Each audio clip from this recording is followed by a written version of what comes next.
right. God promises life in ways that we struggle to comprehend.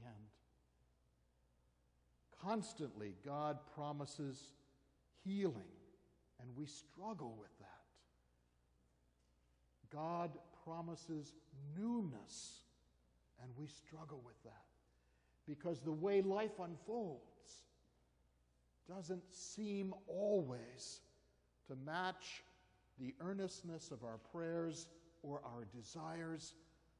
In fact, life continues to break us apart by its weight, by its losses, and by its disappointments. Yet we come back to these words, and they are filled with this profound faith that God understands, that God feels, that God knows what is happening, not just to the planet, but to every one of us as God's children, as God's men and women, as God's people. And that promise, I know in my heart, is real. Even though the promise doesn't work out exactly as I would like it to work out, yet God promises new life. And God continually calls us out of our tomb, our own personal tombs of despair and loss. God calls us into the light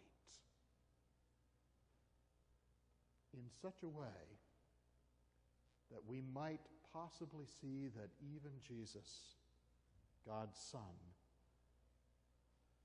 would also die, that there might be life and newness and a new beginning in a profound new way.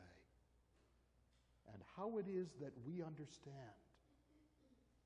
how it is that we open ourselves to these possibilities makes all the difference in the Lenten journey. Take these 2 weeks now to think about the tomb of your own personal life. Surely there is something. There is a place in your heart, your mind, your soul that is very empty, or that is filled with something that need not be there.